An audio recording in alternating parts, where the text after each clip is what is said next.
Hello everyone, welcome back to my channel. MS Word सीखना चाहते हो और वो भी बेसिक से एडवांस तक, वो भी इजी और प्रैक्टिकल वे में, तो ये वीडियो आपके लिए है। क्योंकि हम आज वर्ड सिर्फ चलाना नहीं, प्रोफेशनल डॉक्यूमेंट्स बनाना सीखेंगे। तो वीडियो को एंड तक जरूर देखना, क्योंकि मैं लास्ट में कुछ ऐसे शॉर्टकट्स और ट्रिक्स भी बताऊंगी जो आपका काफी टाइम बचाएंगे। तो चलो स्टार्ट करें। को ओपन कैसे करेंगे। हमारे पास यहाँ पे सर्च का ऑप्शन आता है। जैसे हम यहाँ पे एक बार इस पे क्लिक करेंगे, हमने यहाँ पे सर्च किया वर्ड, या तो हम यहाँ पे एंटर की का यूज कर सकते हैं, या फिर अगर आपके माउस में जो लेफ्ट क्लिक होता है आप उसको जैसे प्रेस करोगे तो हमारा एमएस वर्ड क्या होगा, ओपन हो जाएगा। एमएस वर्ड का हमारा जो ऑप्शन है कि हम यहाँ से सर्च करके भी ओपन कर सकते हैं। एक इसका दूसरा तरीका होता है, अगर हमें सिर्फ कीबोर्ड कीबोर्ड से ओपन करना हो तो हम उसे कैसे ओपन करते हैं। हमारे कीबोर्ड में जो की होती है विंडो की के साथ आर, जैसे हम उसे प्रेस करते हैं, जो हमारा एमएस वर्ड है उसे हम विन वर्ड भी बोलते हैं, उसे हम वर्ड भी बोलते हैं, और उसे हम एमएस वर्ड भी बोलते हैं। अब इसके बाद जैसे हमने यहाँ पे विन वर्ड लिखा, यहाँ पर आके जैसे इस पे एंटर करेंगे तो हमारा एमएस वर्ड क्या होगा, इसमें ओपन हो जाएगा। हमारे पास यहाँ पे सबसे पहले न्यू के बाद यहाँ पे हमें ऑप्शंस दे रखे हैं कुछ टेम्पलेट्स के। टेम्पलेट्स क्या होते हैं कि आपके डॉक्यूमेंट्स पहले से रेडी, आप उनमें कुछ एडिटिंग वगैरह करके यूज उन्हें कर सकते हैं।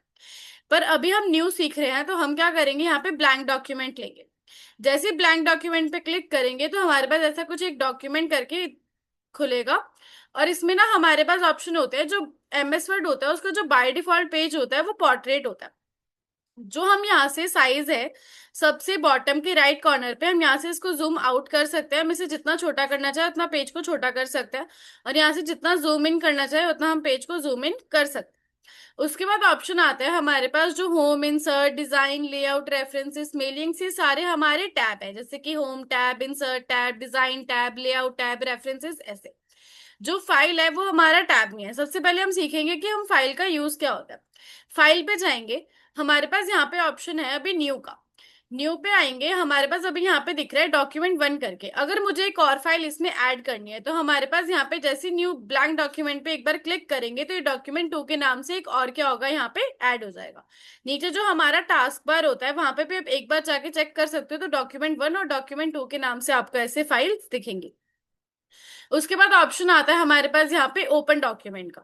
ओपन डॉक्यूमेंट क्या होता है, अगर आपने कोई काम किया आज कंप्लीट किया, आप उस फाइल को सेव करके अगले दिन उस फाइल में दोबारा से काम करना चाहो तो उस फाइल को आप एक बार ओपन करोगे, तो आप ओपन पे क्लिक करते हैं। अगर आपको अपनी फाइल्स यहाँ पर दिख रही हैं तो आप यहाँ से ओपन कर सकते हो। अगर ना दिखे तो आप, हमारे पास यहाँ पे ऑप्शन आता है ब्राउजर का। जैसे ब्राउजर पे एक बार हम क्लिक करेंगे तो हमारा यहाँ पे सारे ऑप्शंस दिखते हैं कि आपने डेस्कटॉप में करी है, डाउनलोड्स में करी है, डॉक्यूमेंट्स में करी है। किसी भी फाइल को अगर ओपन करना है, जैसे कि मुझे डाउनलोड्स वाली फाइल को ओपन करना है, मैंने इसको फाइल को यहाँ से सिलेक्ट किया। हमारे पास यहाँ पे अगर मुझे कोई भी वर्ड फाइल करनी है, जैसे कि मुझे ये वाली जो फाइल है इसे सिलेक्ट करा मैंने, यहाँ पे ओपन का ऑप्शन आता है। जैसे ओपन पे आके एक बार क्लिक करेंगे तो हमारी क्या होगी, ये वाली जो फाइल है यहाँ पर ओपन हो जाएगी। इसके बाद ऑप्शन आता है, अगर हम मुझे इस फाइल को कुछ पासवर्ड वगैरह लगा के रखना है, सेव करके रखना है, जैसे कि सिक्योर करके रखना है, तो हम पासवर्ड क्यों लगाते हैं कि हमारी फाइल सिक्योर रहे। तो हम यहाँ पे प्रोटेक्ट डॉक्यूमेंट का ऑप्शन आता है। जैसे इस पे एक बार क्लिक करेंगे, अगर आप रीड ओनली पे देना चाहो, कि जैसे कभी कभार आपने फाइल्स देखी है कि कोई आपको अगर सेंड करता है वो सिर्फ रीड ओनली पे होती है, आप उसे एडिटिंग वगैरह नहीं कर सकते, या फिर अगर आप फाइल को कुछ पासवर्ड वगैरह अगर उस पर लगाते हो तो अगर आप ये अपनी वाली फाइल किसी को सेंड करोगे तो वो सबसे पहले पासवर्ड मांगेगा, पासवर्ड डालने के बाद ही वो वाली फाइल हमारी उसमें खुलेगी। उसके बाद ऑप्शन आते हैं हमारे पास सेव और सेव एज का। पहले हम इस फाइल को यहाँ से क्लोज करता। जो हमारी यहाँ पे फाइल थी डॉक्यूमेंट 2, अगर मुझे इस फाइल को यहाँ पे सेव करना है तो हमारे पास सेव के ना फाइल में दो ऑप्शंस आते हैं। एक होता है सेव और एक होता है सेव एज। सेव क्या होता है, अगर मैंने अपनी फाइल को फर्स्ट टाइम सेव किया तो मैं सेव करूंगी। अगर मुझे उसी टाइम या थोड़े अगले दिनों बाद मुझे ये लग रहा है कि नहीं, मुझे इसकी लोकेशन चेंज करनी थी, मुझे अपनी फाइल का नाम भी चेंज करना है, तो हम क्या करते हैं, उस फाइल की लोकेशन और उसका नाम चेंज करने के लिए, यानी कि एडिटिंग वगैरह करने के लिए जो सेविंग में करी है हमने, तो उस फाइल को हम दोबारा क्या करेंगे, सेव एज। जैसे हम सेव पे जाएंगे, फाइल को सेव कैसे करते हैं वो सीखते हैं।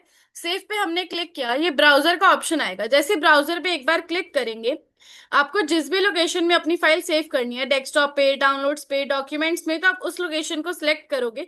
जिस भी नाम से सेव करनी है, जैसे मुझे आई एच के नाम से सेव करनी है तो मैंने आई एच के नाम से यहाँ से सेव किया। और जैसे यहाँ पर आके मैं एक बार इस पे सेव पे क्लिक करूंगी तो हमारी क्या होगी, आई एच के नाम से ये वाली फाइल हमारी इसमें सेव हो जाएगी।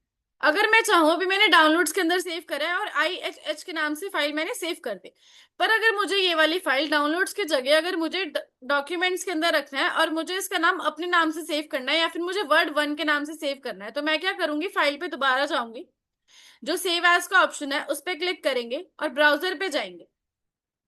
ब्राउजर पर आने के बाद हमारे पास यहाँ पे दोबारा से ऑप्शन खुलता है डायलॉग बॉक्स का, सेव एज का, जहां से हम अपनी फाइल को दोबारा से सेव कर सकते हैं। अगर मैं डॉक्यूमेंट्स में सेव करना चाहूँ, मैंने डॉक्यूमेंट्स को सिलेक्ट किया और मैंने यहाँ पे वर्ड 1 के नाम से, जैसे हम यहाँ पे एक बार इस पे सेव पे क्लिक करेंगे तो हमारी क्या होगी, इसकी लोकेशन चेंज हो जाएगी और हमारी इसकी जो फाइल का नाम है वो भी क्या हो जाएगा, हमारा इसमें इजिली चेंज हो जाएगा। अगर हम यहाँ से चेक करें, देखो हमारा वर्ड के नाम से हो गया और जो हमारी लोकेशन थी जो डाउनलोड से डॉक्यूमेंट्स, वो भी हमारे उसमें चेंज हो गए। ये थे हमारे फाइल के फीचर्स। इसके बाद आता है हमारा होम, होम टैब।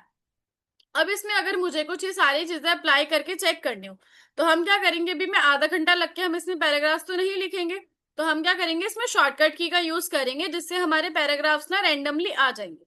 तो हम शॉर्टकट की क्या यूज करेंगे, थोड़ा सा पेज को जूम करते हैं। देखो मैंने इक्वल्स टू लिखा, मैं RAND रैंड लिखूंगी। जो हमारे 9 और 0 के ऊपर जो हमारे ब्रैकेट्स लगे हैं, जैसे मैं शिफ्ट के साथ उन दोनों ब्रैकेट्स को प्रेस करके, जैसे मैं यहाँ से एंटर की को प्रेस करूंगी, तो हमारे क्या होंगे, कुछ बाय डिफॉल्ट सिर्फ 5 पैराग्राफ्स होते हैं जो हमारे उसमें दिखेंगे। अगर आपको और पैराग्राफ्स चाहिए तो हम यहाँ पे इसी के नीचे मैंने इक्वल्स टू रैंड लिखा। जैसे हमने ब्रैकेट को यहाँ से ओपन और क्लोज करके हमने एंटर किया था, उसके बजाय हम क्या करेंगे, यहाँ पे हम कुछ नंबर्स लिखेंगे। जैसे अगर आपको 5 पैराग्राफ्स चाहिए या 6 चाहिए, 4, 2 या 10, 100, जितने भी पैराग्राफ्स चाहिए, जैसे अगर मुझे 10 पैराग्राफ्स चाहिए तो हम 10 को लिखेंगे। मैंने यहाँ से शिफ्ट के साथ जैसे ब्रैकेट को क्लोज किया, एंटर करेंगे, तो हमारे क्या होंगे, इसमें कुछ बाय डिफॉल्ट पैराग्राफ्स और इसमें ऐड हो जाएंगे। ये थी हमारी कुछ शॉर्टकट की जिससे हम अपने पैराग्राफ्स को इंसर्ट कर सकते हैं। आधा घंटा अपना लग के वेस्ट नहीं करेंगे। अगर मुझे ये सारी चीजें सीखने के बाद, अगर आपको ये सारी चीजें अपने लैपटॉप में या डेस्कटॉप पे जहां पे भी आपको अप्लाई करनी हो, तो आप अपना आधा घंटे से बचने की बजाय आप ऐसे पैराग्राफ्स को इंसर्ट वगैरह कर सकते हैं शॉर्टकट की। उसके बाद ऑप्शन आता है हमारे पास यहाँ पे क्लिपबोर्ड का। क्लिपबोर्ड एक ग्रुप होता है जिसके अंदर क्या चीजें आती है हम वो देखते हैं। सबसे पहला है पेस्ट, कट, कॉपी और फॉर्मेट पेंटर। अभी ये जो ऑप्शंस है हमारे, ये खुले नहीं है। ये क्यों नहीं खुले हैं, क्योंकि अभी तक मैंने कोई भी लाइन या कोई वर्ड या कोई भी पैराग्राफ को सिलेक्ट नहीं किया। जैसे मैं यहाँ से जाके यहाँ तक अपनी इस लाइन को पूरा सिलेक्ट करूंगी, हमारे पास जाके यहाँ पे ऑप्शन आता है कॉपी का। जैसे हम यहाँ से कॉपी पे क्लिक करेंगे तो ये जो लाइन है वो हमारी कॉपी हो जाएगी। मुझे जहां पे भी पेस्ट करनी है, तो मैंने अगर मुझे डॉक्यूमेंट्स के लास्ट में पेस्ट करनी है, तो मैं यहाँ पर आके एक बार कर्सर रखूंगी, मैंने स्पेस बार से एक स्पेस दी।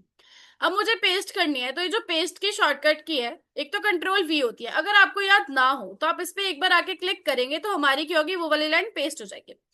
कॉपी और पेस्ट की शॉर्टकट की क्या होती है, अगर मैंने यहाँ से इतनी लाइन को सिलेक्ट किया तो मैं Ctrl+C से कॉपी कर सकती हूँ। पहले कंट्रोल को प्रेस करना है, उसके बाद सी को प्रेस करना है। अब मैंने यहाँ पे कर्सर रखा, उस की को प्रेस करने से अच्छा हम सीधा यहाँ पे कंट्रोल के साथ वी को प्रेस करेंगे तो हमारी क्या होगी, वो वाली लाइन यहाँ पर आके पेस्ट हो जाएगी। कॉपी और पेस्ट का मतलब ये होता है कि अगर मैंने कॉपी किया तो मेरी वहां से तो वो लाइन दिखेगी और दूसरी जगह जाके भी वो लाइन वहां पे दिखेगी अगर मैं जहाँ पे पेस्ट करूंगी। उसके बाद ऑप्शन आता है हमारे पास कट का। अगर मैंने यहाँ से लेके यहाँ तक अपनी लाइन को पूरा सिलेक्ट किया, मुझे इस चीज को यहाँ से कट करना है, यानी कि मतलब ये वाली लाइन को मुझे यहाँ से हटाना है, तो मैं क्या करूंगी, यहाँ पर आके एक बार कट पे प्रेस करूंगी, जो हमारी ये सीजर बनी है वो वाली लाइन हमारी यहाँ से हट जाएगी। अगर मुझे पेस्ट करनी है तो मैं वहां पे जहां पे भी मुझे पेस्ट करना है वहां पे आप अपना कर्सर रखोगे और जैसे ही पेस्ट पे जाके एक बार क्लिक करोगे तो वो वाली लाइन क्या होगी, वहां पर जाके पेस्ट हो जाएगी। इनके शॉर्टकट्स की क्या होती है, अगर मैंने यहाँ से लेके यहाँ तक सिलेक्ट किया, Ctrl+X से मैं इसको कट कर सकती हूँ। पेस्ट करना है तो मुझे जहां पे भी पेस्ट करना है वहां पे कर्सर रखेंगे, जैसे Ctrl+V से करेंगे, जैसे Ctrl+V को प्रेस करेंगे तो वो वाली लाइन क्या होगी, हमारी वहां पे जाके पेस्ट हो जाएगी। जो पेस्ट की शॉर्टकट की होती है वो Ctrl+V होती है, कॉपी की Ctrl+C और कट की Ctrl+X। उसके बाद ऑप्शन आता है हमारे पास कुछ फॉर्मेट पेंटर का। फॉर्मेट पेंटर क्या होता है, अगर मैं यहाँ से लेके यहाँ तक मैंने लाइन को पूरा सिलेक्ट किया, जैसे कि हम थोड़ी लाइन ले लेते हैं यहाँ तक सिर्फ 4 वर्ड्स यानी 5।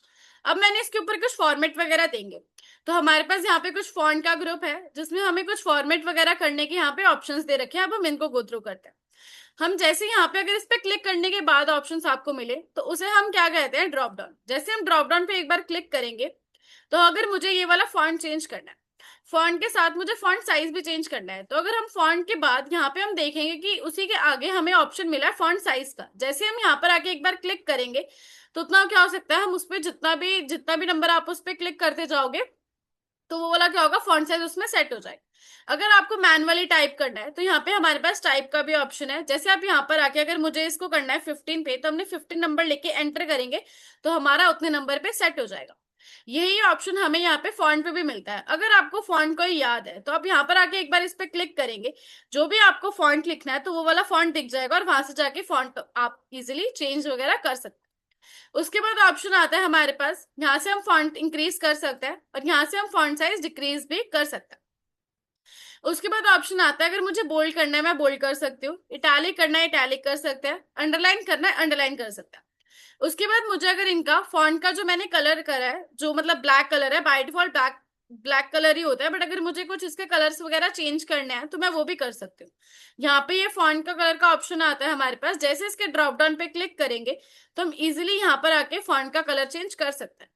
अगर आपको यही वाला फॉर्मेट 4 से 5 जगह अप्लाई करना है तो आप क्या करोगे, आप उस चीज को टेक्स्ट को सिलेक्ट करके आप इजिली पहले वहां तो नहीं देखोगे, अच्छा ये वाला फॉन्ट था, ये वाला फॉन्ट साइज है, इतना कलर है, बोल्ड, आपको बहुत टाइम लगेगा। तो उस टाइम पे हम शॉर्टकट की का यूज करते हैं, उसे हम फॉर्मेट पेंटर कहते हैं। जैसे अगर या तो आप पूरी लाइन को सिलेक्ट करोगे जितनों पे आपने फॉर्मेट दिया है, या तो आप सिर्फ एक वर्ड को भी सिलेक्ट कर सकते हो। तो हमने एक वर्ड को सिलेक्ट किया, जैसे फॉर्मेट पेंटर पे जाके एक बार क्लिक करेंगे तो अगर मैं यहाँ से लेके यहाँ तक जैसे सबको जितने भी फॉर्मेट देना चाहो उतने को सिलेक्ट करके, या जितने भी देना है तो उतने को हमने सिलेक्ट करके, जैसे आप लेफ्ट क्लिक को रिलीज करोगे तो वो वाला क्या होगा, हमारा इस पे जो फॉर्मेट था वो इस पे अप्लाई हो जाएगा। तो जो लेफ्ट क्लिक है जो माउस का, उसको होल्ड करके रखना है कि वो हमारा जितने पे हम लेफ्ट क्लिक को छोड़े तो हमारा उतने वाले फॉर्मेट उस पे पेस्ट हो जाए। अब जैसे मुझे ये वाला फॉर्मेट आगे भी अप्लाई करना है तो ये तो पहले से ऑलरेडी सिलेक्ट है, तो हम क्या करेंगे, फॉर्मेट पेंटर पे जाएंगे। सबसे पहले उसे ऑन करना है। वो पता कैसे लगेगा कि हमारा ऑन है, जैसे हम टेक्स्ट पे देखेंगे तो ये छोटा सा ना ब्रश दिखेगा हमें। जितने एरिया पे सिलेक्ट करके आपने अपने लेफ्ट क्लिक को छोड़ा तो उतने एरिया पे क्या होगा, ये वाला फॉर्मेट इस पे अप्लाई हो जाएगा। आज की क्लास हम यहाँ तक करते हैं। आपको अगर क्लास बहुत सही लगी, आपको अगर कोई भी छोटे से छोटा कोई भी डाउट होता है तो आप मेरे कमेंट सेक्शन में जाके आप उस पर अपना डाउट लिख सकते हैं, तो मैं आपके डाउट वहां पे क्लियर कर दूंगी। Thank you guys for watching my video, bye bye.